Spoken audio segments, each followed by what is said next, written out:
Hari Om. Let's start with the prayer. Om Sahana Bhavatu Sahanau Bhunaktu Saha Viryam Karavavahai Tejasvinavadhitamastu Mavit Vishavahai. Om Shanti Shanti Shanti.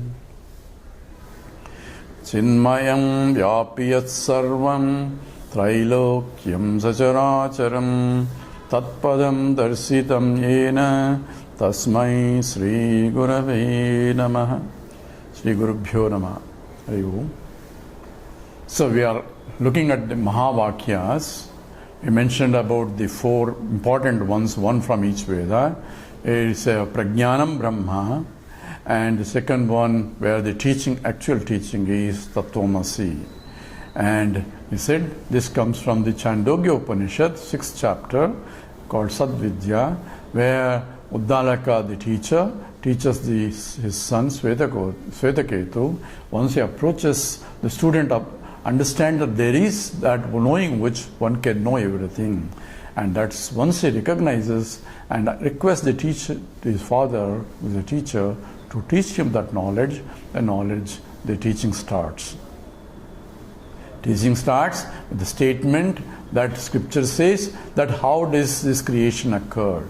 And that we went through, it says, Sadeva Saumya Idamagramasit. The existence alone was there before creation. And Tadaikshada Bausyam Prada Eti. That existence, which means it is not only pure existence, it is of the nature of consciousness, and therefore matching the word Prajnanam Brahma. So it is consciousness which exists, that was there before creation, and then Tadaikshata Bahusyam Prajaeti. It itself became many. So it is essentially the Upadana Karanam. So Upadana Karanam means it is the material cause for the creation. That means from which it came, by which it is sustained, into which it goes mad. Also, the scripture provides another interesting aspect in the analysis. It says, just as the gold becoming into many. That example is very pertinent here, because when you say gold became many, and that is called a vivarta, the transformation.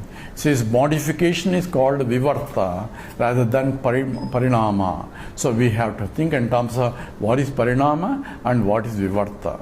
Parinama means transformation without destroying the original, whereas vivarta is original remains as it is, but yet there is a transformation. So in this, when the gold became an ornament, ring and a bangle and a necklace and so on, it is gold remains as a gold. That means, but yet there is a transformation. But this is transformationless transformation. So here a vivarta is type of transformation is where you are preserving the cause and the effects are still appearing, and this appearance of many, we said it is due to Maya. Maya Shakti is the providing force for this driving force for the change of state from one to other.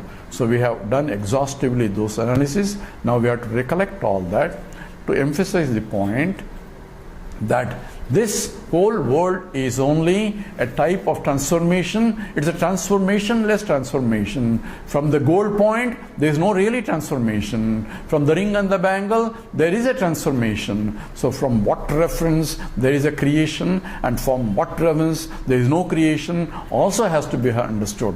From Brahman point, there is no creation absolutely. From the created beings, they see as a creation. Therefore, from the ring point, from the gold, from the bangle point, from the necklace point, the gold has become something. So there is a creation. Suppose when gold became into ring, how did it become? We say gold in the lump form became into a bangle form. That means a lump is transformed into a ring, or lump is transformed into a bangle. That part of it is essentially parinamam. Lump has to be destroyed to become into a ring, whereas gold remains as a gold, veil becoming a ring. So you have to clear understanding where is parinama coming, where is vivarta is coming in this so-called transformationless transformation. From the point of lump into ring, and a ring can transform into bangle, in the bangle can transform into necklace. There is a destructive transformations. Whereas in the other one, where gold is appearing as ring or a bangle, it's only an appearance, it's called a vivarta. And this is where the cause, which is gold, pervades the effects without remaining as still a cause. So effect is nothing but cause itself in a different form. This has to be clear. In sense, ring is nothing but gold itself in a different form. Bangle is gold itself in a different form. Only form is changing. Form means attributes of the ring are different from attributes of the bangle, and therefore for each attributive content of that form I give a name. This is called a ring. And for the attributes of another one, we give a name, and that's a bangle. So ring and a bangle and a necklace and a bracelet are only name and a form. This is an implication. And what is substance? Substance is gold itself. So it is nothing but a gold itself, but we are giving a different only for these different attributes. Those attributes do not belong to the gold at all. They belong to only the ring, and other attributes only belong to the necklace. But these attributes differentiate one form from the other form, but is nothing to do with the gold at all. These attributes have no relevance to the gold. From gold has its own attributes in the case of a gold, but in the case of Brahman, who is infinite, he has no attributes because he is infinite. Only finites can have attributes. So this example is only an example to illustrate the problem. Has to be understood as an example only. You cannot extend the example beyond its application. Now the scripture says, Vacharambanam vikaraha namadheyam. What is the name and what is this transformation? It is only Vacharambanam, Vakarambanam. Vakarambanam is only speech. That means naming is only speech. It says ring, I am giving a name for this form. I can give a name for this form once I know the form. That means naming involves knowing.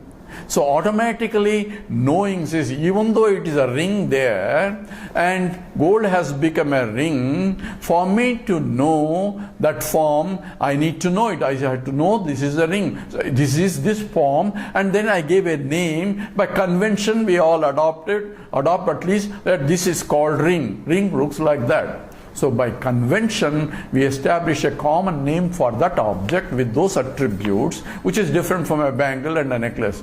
So we are all familiar with this, but here I am emphasizing that where is the name and where is the form coming in. Form is coming from the transformation. Name is coming from the knowledge of the form.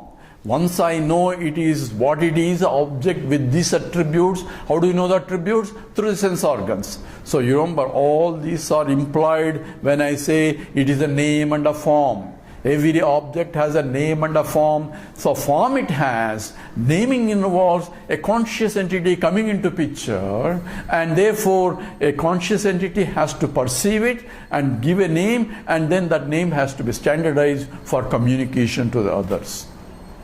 Therefore, knowing involves, the naming involves knowing, and knowing demands a conscious entity knowing, because unconscious entity cannot know. Therefore, even though the gold, the ring and the bangle and necklace all are inert entities, for their existence to be established and communicated, you need a conscious entity to establish a name. So the world is nothing but objects, and every object is nothing but nama and a rupa. Nama means name, and rupa stands for form. Form includes all shabda, sparsa, rupa, rasa, gandha, all properties that can be measured by the five senses.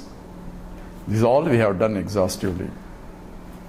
Now, this is what we need to know. With that background, Uddalaka teaches Tat Tvam Asi. Says you are that.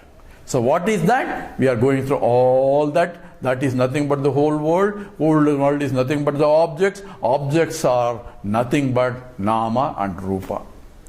What is substance? Substance is same substance that is coming through. The cause is the material cause is the same. What was that? It is existence consciousness, that is Satchidanandam itself that was there before. It itself became many. Therefore, that is the material. So, the cause is the material cause is the Brahman, and all other things, Nama Rupa, is only effects, and the cause pervades the effects. Gold pervades all the ornaments. From there it came. From gold they came. By gold they are sustained. So sustenance means it is the material cause, because gold is supporting the ring. If I remove the gold, there is no more ring. So therefore, gold is the essence of the ring. And similarly, bangle and necklace and so on. Therefore, it is from which it is sustained, and it will go back into it. When I melt the ring and the bangle and necklace and make again, it forms only gold as a lump. So therefore, it from which it came, by which is sustained, into which it goes back, is the material cause for the creation. The cause pervades the effects. As long as I am seeing the effects, I may see the cause, I may not see the cause, depending upon what that material. If the finite material, if I say gold is a ring and a bangle and necklace, I see the form, and also I recognize that this is a gold. And if I perceptually, if I cannot realize, I can make an evaluation, a spectrographic analysis or chemical analysis. I can establish that it is gold and not iron or some other. That's what the whole Eureka story that we know of Archimedes. So establishing the material cause involves further investigation sometimes, because appearance cannot dictate what the material is. So all that is implied, because that is all the teaching involved before the statement of mahavakya comes. That's why I went into exhaustive analysis, because when you say Tat Tvam Asi, you are that, what is that indicating? That indicating the material cause for the whole universe. That is what is being pointed out there. Now the statement comes in the Uddalaka. In fact, this statement is repeated 9 times in the scripture. And statement is Aichadatma Medagam Sarvam Tat Satyam Sa Atma Tat Tvam Asi Svetaketu. This is how the statement is. We'll go into detail later, but it comes in the middle of that statement. Aichadatma Medagam Sarvam Tat Satyam Sa Atma and Tat Tvam Asi. So Atma Tat Tvam Asi comes. So therefore, some of the Acharyas have split the same statement, says Atma Tat Tvam Asi, because you can also split that. What it means? You are not that. Tat Tvam Asi means you are not that. So that's also can be understood by the same statement if somebody wants to interpret. And Madhvacharya in fact interprets that way, as it says Tat Tvam Asi. I am not that. So I am not that need not be a teaching, because I already know that I am not that. Teaching comes only because I do not know and I need to know. So when you say Manasa Sarovar is 10 miles long, if I already know, then it's no more a teaching. It's only repeating some information that I already know. Oh, I know it.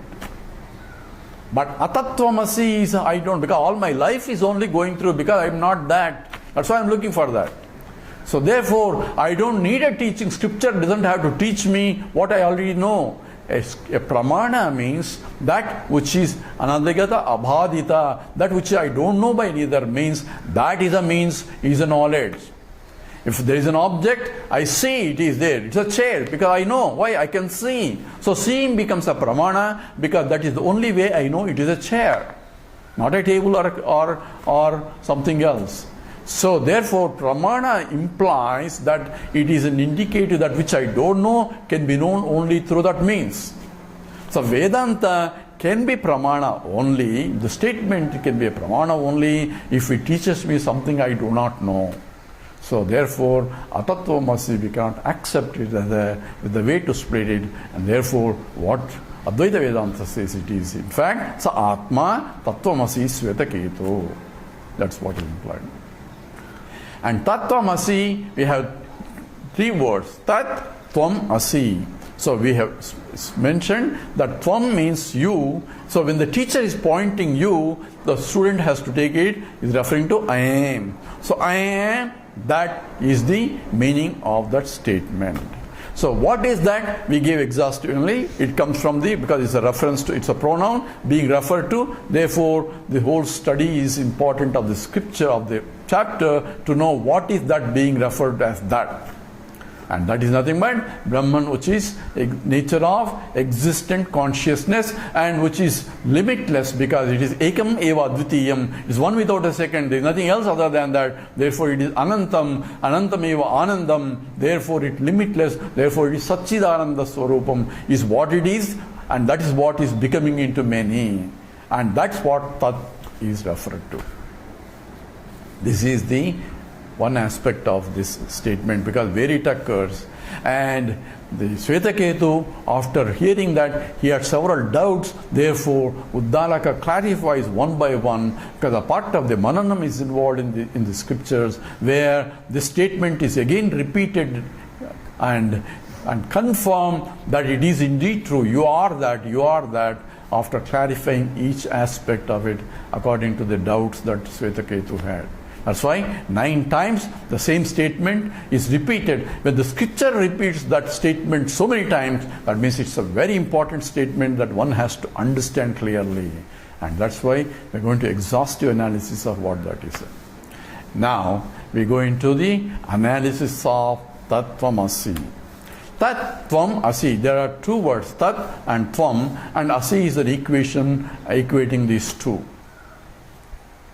Tat and Tvam are called Samanadhikaranam. Samanadhikaranam means same status for both words. So in the language, in the analysis of grammatical analysis, when the 2 words are used in the same case, then that's called Samanadhikaranam. And there are different types of Samanadhikaranam, and we will analyze it a little bit to understand it, because different acharyas also interpret it differently using the same Samanadhikaranam. So Samanadhikaranam means equal emphasis of both words. So what kind of equal emphasis? There are 4 categories of Samanadhikaranam. So it's Aikyam, indicating Aikyam Samanadhikaranam. It is identity of this and that. Rama, Dasharatha Putraha Ramaha. It says, when you say he went to forest. So who went to forest? Dasharatha Putraha Ramaha. So Dasharatha Putraha Ramaha, both are in the same case, but both are indicating of identity relation, because Dasharatha Putra is same as Rama. So all our Vishnu Sahasranama are essentially statements of identifying one and the same thing by different names only. So those are Samanadhikaranam. That's called Aikya Samanadhikaranam. Then there is called Visheshana Visheshya Samanadhikaranam. There is a Visheshana Visheshya. Visheshana means one is attribute, another is the locus for the attribute. Visheshana is a quality, and the one is the object that has that quality. So that is also implied in the Samanadhikarana. In fact, Bhagavan Ramana takes that as a Samanadhikarana in the Tat Tvam Asi statement, where one is a Visheshana and other is a Visheshya. So here the Jiva and the world is Visheshana, attribute of Brahman. Tat stands for Brahman, and this is only an attribute. So for him, the picture is using a Samanadhikarana, he justifies that you are that. Just as Samanadhikarana, Visheshya example is blue lotus. Classical example is blue lotus. Blue is also noun, lotus is noun. But blue is a qualification for the lotus. Blue lotus differs from the red lotus. So it is a quality of the lotus. It is a Visheshana qualifying the Visheshya, which is lotus. In the same way, Tat Tvam Asi is you are qualified, or you are part of quality of the total Brahman. So according to Ramanuja, Brahman is one. It is Advaita. There is only one. But in that Brahman, there is Swagata Vedas. Internal differences are there. And the internal differences is nothing but all jivas are part of Brahman. So you are part of Brahman. So this blue lotus is only one quality of lotus, but it has something else, other qualities that makes lotus as a lotus, not only blue. So lotus has other qualities along with the blueness. So same way, along with so many other jivas, you are part of Brahman. So you are essentially attribute of Brahman, Visheshana of Brahman. Therefore this is called Visishta Advaita.